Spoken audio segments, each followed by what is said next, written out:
नमस्कार, स्वागत है आप सबों का इस learning channel learning on tube पे। और आज इस चैनल पे हम लोग भारत की राज्य व्यवस्था एवं शासन से संबंधित 1100 प्रश्नों की सीरीज में, जो कि पॉलिटी से बिलोंग्ड है, और इस सीरीज में आज हम लोग राज्य उच्च न्यायालय और उच्च न्यायालय के न्यायाधीशों, संघीय व्यवस्था, शक्तियों का विभाजन जैसे कि संवर्ती सूची, संघ सूची और राज्य सूची से संबंधित महत्वपूर्ण प्रश्नों के बारे में बातें करेंगे और इन इम्पोर्टेंट क्वेश्चंस को देखेंगे जो कि यूपीएससी की प्रीवियस ईयर्स की परीक्षाओं में पूछे जा चुके हैं।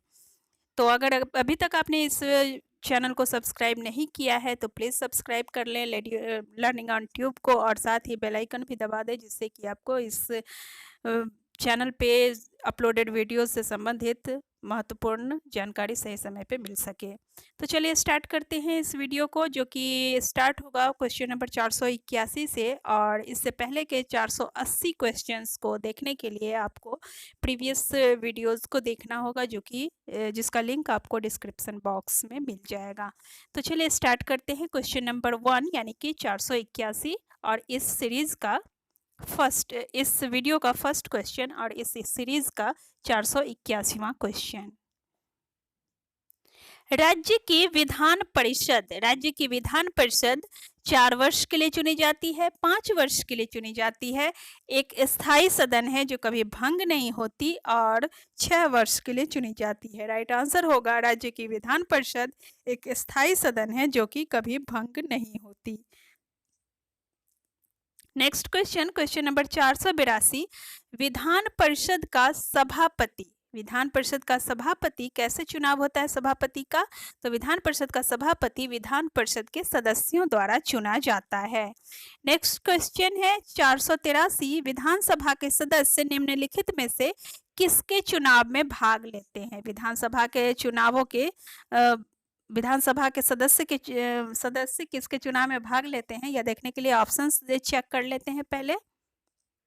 तो विधानसभा के सदस्य एक तो आपको राष्ट्रपति के चुनाव में भाग लेते हैं और दूसरे विधान परिषद के सदस्यों के चुनाव में भी भाग लेते हैं। तो इसके आधार पर आंसर हमारा डी हो जाएगा, ए और सी दोनों, यानी कि राष्ट्रपति और विधान परिषद के सदस्यों के चुनाव में।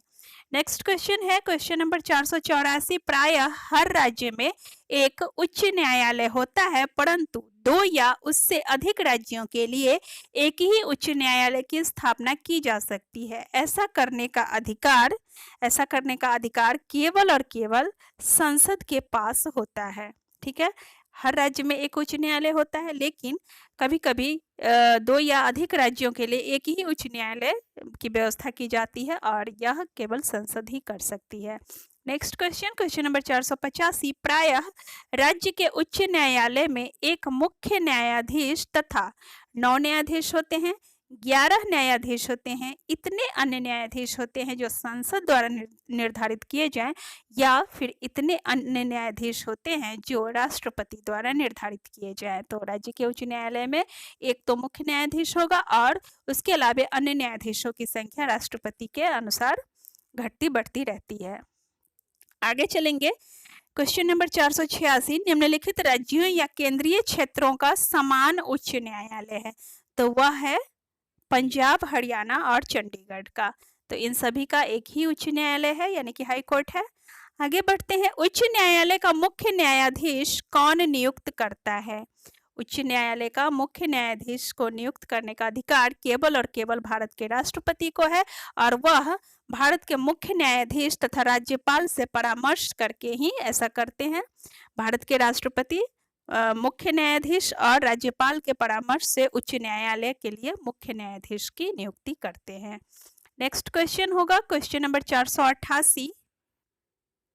राष्ट्रपति उच्च न्यायालय के न्यायाधीशों की नियुक्ति किसके परामर्श के पश्चात करता है? राष्ट्रपति उच्च न्यायालय के लिए जब न्यायाधीशों की नियुक्ति करते हैं तो उस समय वह उच्च न्यायालय के मुख्य न्यायाधीश से परामर्श लेते हैं। जब उच्च न्यायालय के अन्य न्यायाधीशों की नियुक्ति की जानी होती है तो उच्च न्यायालय के मुख्य न्यायाधीश से भी परामर्श करते हैं। उसके अलावा राज्य के मुख्य न्यायाधीश से परामर्श कर सकते हैं या फिर राज्य के राज्यपाल से परामर्श करते हैं। तो अर्थात आंसर हो जाएगा उपरोक्त सभी। नेक्स्ट क्वेश्चन, उच्च न्यायालय के मुख्य न्यायाधीश तथा अन्य न्यायाधीश किस आयु पर अवकाश ग्रहण करते हैं? तो वह अवकाश ग्रहण करने की जो समय होता है उनका, वह होता है 62 वर्ष। नेक्स्ट है उच्च न्यायालय के न्यायाधीशों को राष्ट्रपति उनके कार्यकाल से पूर्व पद से हटा सकता है। वह ऐसा किस आधार पर करता है? तो वह ऐसा संसद के अनुरोध पर करता है और संसद यह अनुरोध सदस्यों के 2/3 बहुमत द्वारा पारित प्रस्ताव के रूप में करती है। ठीक है। नेक्स्ट क्वेश्चन है 491। उच्च न्यायालय के मुख्य न्यायाधीश को प्रति मास कितना वेतन मिलता है? उच्च न्यायालय के मुख्य न्यायाधीश को प्रति मास वेतन कुल मिलाकर के 2,50,000 दिए जाते हैं, यानी कि 2.5 लाख प्रति मास वेतन दिए जाने का प्रावधान है उच्च न्यायालय के न्यायाधीश को वर्तमान में। ठीक है, आगे बढ़ेंगे। Question number 492। उच्च न्यायालय के न्यायाधीशों को यानी कि अन्य न्यायाधीशों को प्रति मास कितना वेतन मिलता है? तो उच्च न्यायालय के अन्य न्यायाधीशों को प्रति मास वेतन लगभग 2,25,000 दिया जाता है प्रति मास वेतन। उच्च न्यायालय के न्यायाधीशों को प्रति मास 2,25,000 यानी कि 2.5 लाख वेतन पर मंथ मिलता है। नेक्स्ट है उच्च न्यायालय के न्यायाधीशों के वेतन तथा भत्ते कहाँ से दिए जाते हैं? तो उच्च न्यायालय के न्यायाधीशों को वेतन जिस भी राज्य के उच्च न्यायालय में वे नियुक्त होते हैं उस राज्य की संचित निधि से दिए जाते हैं। ठीक है, नेक्स्ट है उच्च न्यायालय के न्यायाधीशों की पेंशन। अब वेतन और भत्ते तो उस राज्य की संचित निधि से दिए जाते हैं, लेकिन पेंशन कहाँ से दी जाती है? तो उच्च न्यायालय के न्यायाधीशों को जब पेंशन दी जाती है तो वह भारत की संचित निधि से दी जाती है।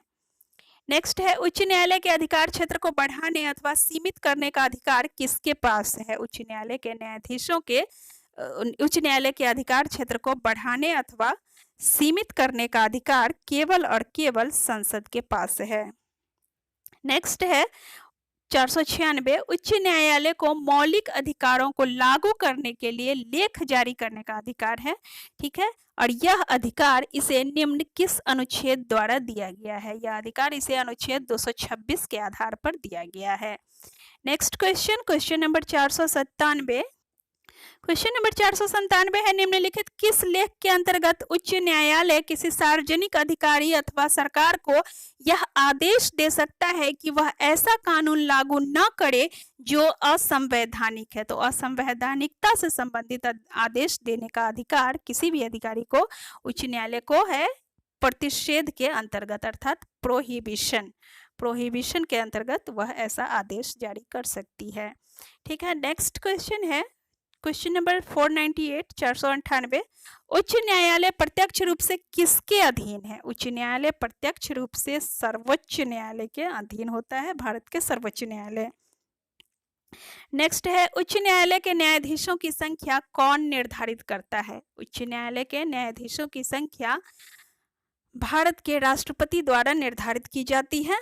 ठीक है, नेक्स्ट है उच्च न्यायालय के न्यायाधीश को किस आधार पर उनके पद से हटाया जा सकता है? तो उच्च न्यायालय के न्यायाधीशों को हटाने के लिए प्रमाणित दुर्व्यवहार अथवा अयोग्यता से संबंधित जो भी होता है वह इम्पीचमेंट वगैरह लगाया जा सकता है और उसी आधार पर उनको हटाया जा सकता है। नेक्स्ट है क्वेश्चन नंबर 501। 501 नंबर है भारत का संविधान भारत को राज्यों का संघ घोषित करता है। ठीक है, राज्यों का संघ भारत का संविधान यह लिया गया है। ऐसे भी क्वेश्चन रहता है भारत का संविधान राज्यों का संघ घोषित करता है या कहाँ से लिया गया है? तो यह देखते हैं आगे के क्वेश्चन में। क्वेश्चन नंबर 502 है भारत की संघीय व्यवस्था किस देश की संघीय व्यवस्था पर आधारित है? आंसर हो जाएगा कनाडा। तो यह इस तरह से भी क्वेश्चन रहता है कि संघीय व्यवस्था भारत के संविधान में किस देश के संविधान से ली गई है? तो यह आंसर कनाडा हो जाएगा। Next question 503। किसी भी सरकार को संघीय अथवा एकात्मक किस आधार पर घोषित किया जाता है? संघीय अथवा एकात्मक घोषित किए जाने का आधार होता है केंद्र और राज्यों का आपसी संबंध, यानी कि किसी भी सरकार को संघीय अथवा एकात्मक केंद्र और राज्यों के आपसी संबंधों के आधार पर घोषित किया जाता है। नेक्स्ट क्वेश्चन है क्वेश्चन नंबर 504। केंद्र तथा राज्यों के बीच शक्तियों के बंटवारे के संबंध में दिए गए निम्न वक्तव्यों में से कौन सा सही है? तो सही यहाँ पे फर्स्ट ही ऑप्शन है, शक्तियों का विभाजन 3 सूचियों में किया गया है। शक्तियों का बंटवारा, तो ये सब देखिए स्पष्ट रूप से उल्लेख कर दिया गया। शेष शक्तियों को राज्यों को सौंपा गया है, नहीं है। राज्यों की शक्तियों का उल्लेख संविधान में किया गया है, शेष शक्तियां केंद्र को प्रदान की गई है, ऐसा नहीं है। और यहाँ पे 2 ही सूचियां कह रहा है, तो 2 सूची नहीं है बल्कि 3 सूची है, तो ये तीनों नहीं होगा और ऑप्शन ए हो जाएगा। आगे बढ़ेंगे क्वेश्चन नंबर 505। क्वेश्चन नंबर 505 है, किस सूची में दिए गए विषयों पर कानून बनाने का अधिकार केवल केंद्र सरकार को है? तो यह है संघीय सूची पर कानून बनाने का अधिकार केवल केंद्र सरकार को है। नेक्स्ट है, किस सूची में दिए गए विषयों पर कानून बनाने का अधिकार केवल राज्यों को है? तो राज्यों को कानून बनाने का अधिकार केवल राज्य सूची पर है, यानी कि राज्य सूची के विषयों से संबंधित जितने भी कानून होते हैं वह केवल राज्य सरकार ही बना सकती है। नेक्स्ट है, भारत का संविधान शेष शक्तियां किसे प्रदान करता है? शेष शक्तियों से अभिप्राय अवशिष्ट शक्तियों से है, तो अर्थात भारत का संविधान अवशिष्ट शक्तियां किसे प्रदान करता है? आंसर हो जाएगा संघीय सरकार को, संघ सरकार को या फिर केंद्र सरकार को।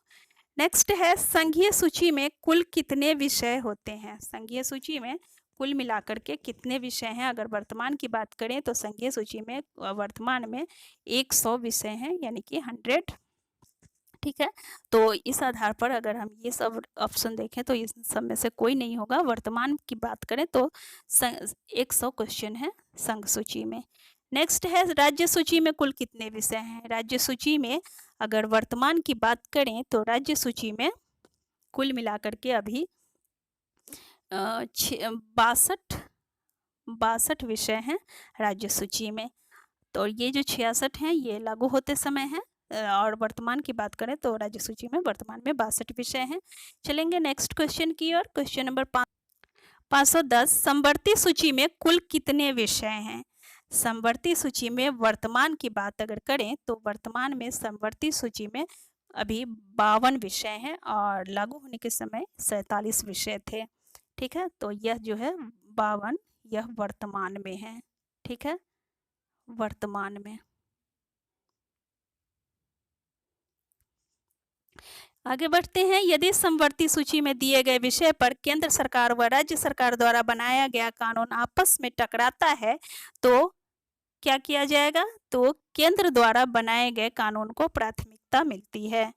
ठीक है, आगे बढ़ेंगे, समवर्ती सूची में दिए गए विषय पर राज्य सरकार द्वारा बनाए गए कानून को केंद्र सरकार द्वारा बनाए गए कानून पर प्राथमिकता मिलती। कभी कभी ऐसा भी होता है कि समवर्ती सूची में राज्य सरकार और केंद्र सरकार दोनों अगर कानून बना देती है तो उसी को प्राथमिकता मिलती है जो कि केंद्र सरकार द्वारा बनाया गया है, अगर टकराने की स्थिति आती है तो।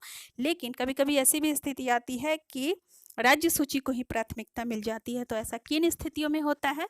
तो ऐसी स्थिति तब होती है जब राज्य सरकार द्वारा बनाए गए कानून को केंद्र द्वारा बनाए गए कानून से पूर्व राष्ट्रपति की स्वीकृति प्राप्त हो चुकी है, तब इसमें केंद्र कुछ नहीं कर सकता है क्योंकि राष्ट्रपति की स्वीकृति उस पर प्राप्त हो चुकी होती है। नेक्स्ट है, भारतीय संविधान ने एक बहुत ही शक्तिशाली केंद्र की व्यवस्था की है। ठीक है, तो क्वेश्चन नंबर 513, एक बहुत ही शक्तिशाली केंद्र की व्यवस्था की है। आगे बढ़ेंगे, क्वेश्चन नंबर 514 है, राज्य सूची में दिए गए किसी भी विषय पर केंद्र को कानून बनाने का अधिकार है। राज्य सूची में दिए गए किसी भी विषय पर केंद्र को कानून बनाने का अधिकार है, तो वह अधिकार किस स्थिति में है? यदि राज्यसभा 2/3 बहुमत से यह प्रस्ताव पास कर दे कि ऐसा करना राष्ट्रीय हित में है, तब भी होगा। और नेक्स्ट, अंतर्राष्ट्रीय संधियों तथा समझौतों को लागू करने के लिए, और यदि 2 या उससे अधिक राज्य संसद को ऐसा करने के लिए अनुरोध करें, तो अर्थात आंसर हो जाएगा उपरोक्त सभी मामलों में। नेक्स्ट है, केंद्र सरकार राज्यों को किस सूची में दिए गए मामलों पर आदेश दे सकती है? तो केंद्र सरकार राज्यों को सभी सूचियों में दिए गए मामलों पर आदेश दे सकती है। तो ऐसा कोई प्रोविजन नहीं है कि कौन सी एक पार्टिकुलर सूची पर, वो किसी भी सूची में दिए गए मामलों पर आदेश दे सकती है क्योंकि केंद्र को शक्तिशाली बनाया गया है। नेक्स्ट है केंद्र सरकार राज्यों को निम्नलिखित की अनुमति से कोई भी कार्य सौंप सकती है। तो किसकी अनुमति से राज्य को कोई भी आदेश सौंप सकती है? तो वह है राज्य सरकार की अनुमति से। नेक्स्ट है संविधान ने शेष शक्तियां केंद्र को प्रदान की है, अर्थात अवशिष्ट शक्तियां केंद्र को प्रदान की है, परंतु यह निर्णय करने का अधिकार कि क्या कोई मामला शेष शक्तियों के अंतर्गत शक्तियों में आता है या नहीं, यह किसके पास है? तो यह निर्णय करने का अधिकार केवल और केवल सर्वोच्च न्यायालय के पास है।